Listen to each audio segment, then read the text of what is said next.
Opening statement. It's very hard to come back from the deficit that we were at in the first half, and it's extremely hard to do it against such a talented team that's so balanced. You can't just defend one or two people and beat Florida State. You got to defend their schemes. You got to defend every ounce of the court. So to even have the courage to even attempt that comeback when it got down to 22, I thought was remarkable. And you know, somebody like a Nigeria Green who's been struggling with knee injuries and everything, she kind of sparked us, and that's just, we're looking for inspiration, and I think we got it from her. I think she did a heck of a job. And then Erica and Kayla came in, and they were inspired, and even Kiki came in and was inspired, and then Jazz came in there and was the warrior that she is, and then Motley hit a couple shots, and we were on an 18-5 run, and we're feeling great about ourselves.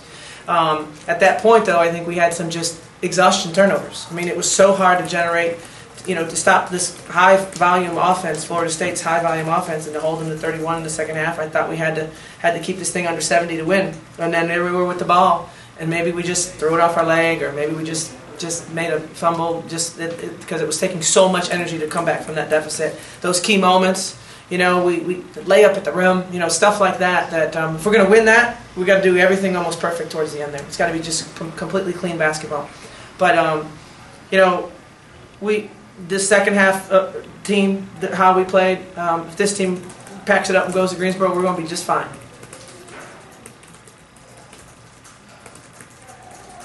Any questions?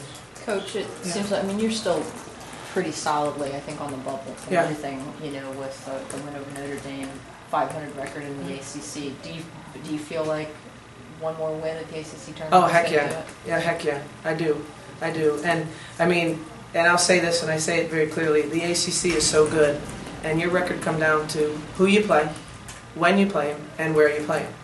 I mean, it's so there's no, you know, I know they talk about the how you're doing in February. Well, you know what?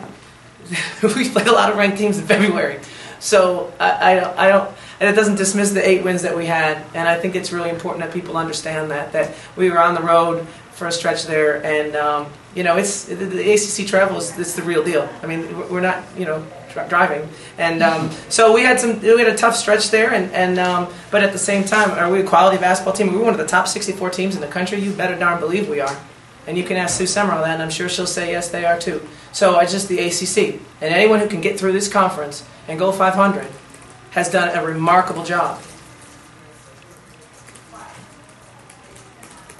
You mentioned the diversity of their scoring.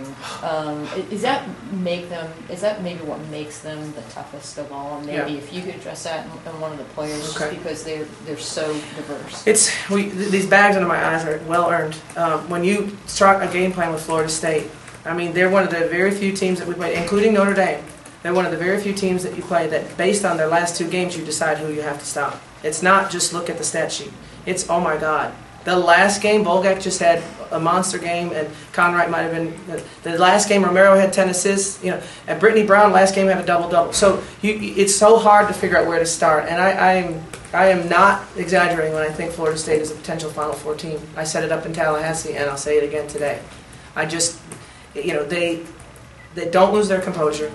Their assist numbers are outstanding, and so now you're chasing these great players around, but they're moving the ball faster than your legs. So it's just a really quality team, and credit to Sue. I mean, there's a bunch of new players. This was all just put together, and you think they've been playing together for years. One of the players want to answer that?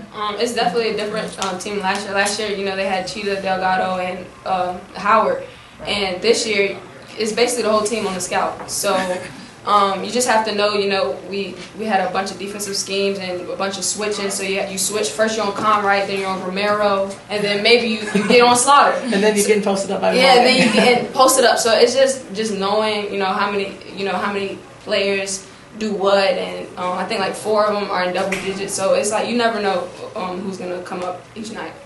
So you just have to be on your P's and Q's. Jazz, you've always prided yourself on defense, as we've talked about. For you, what was it like going against that lineup out there today?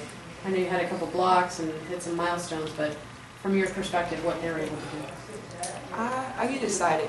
I feel like when your number's called, and especially in situations like this, when you know you're going to go against a great offensive team and a team that, can score from each position, especially when they have a dominant post player, it's pretty exciting for me because, I do love defense, and I feel like that's where I make my stamp with the team.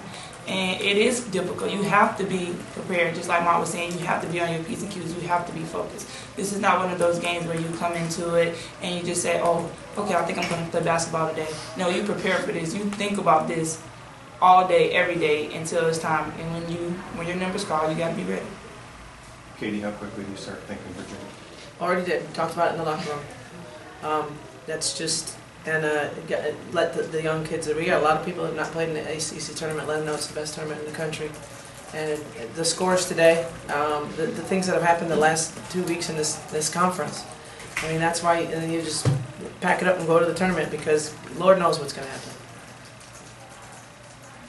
And that's just a great league. It's just a great league. Anything else for Coach Adrienne or Jassany? Yeah, just take me through your head, like the beginning of the game. What were they doing before the game? I was happy, of course. It's been an incredible ride with my team and the coaches and everything. So I was excited, but reality snapped back in when she hit the board, and I had to know that it was game time. But my biggest thing was not letting them score or not letting them get as many touches. Like Coach was saying, you have to prepare for everybody on this team, and my main focus was their post players. Bugat is a very dominant post player, and our biggest thing was making sure that we boxed out. We didn't do a great performance on the defensive end or boxing out last game, so that was my only train of thought, to make sure I put a body on them and stop them from being as productive as they were. Katie, do you try to soak up some of the atmosphere Wednesday, just so because you do have a lot of people who've never been in that atmosphere? Do you plan to go to the arena? Do you plan to watch it? Yeah, we're going in Tuesday night because they give you a little slot of time in the actual arena, and you choose whether or not that's important to your team. But I think it's important. That'll be the only 30 minutes that we get on the court, and I just think it's important. I love my veterans, and I know they're ready, but we got some freshmen that are important that are going to have to not be deer in headlights for us to get a win or two. Thank you. Or three. Or 4. Yeah, 4.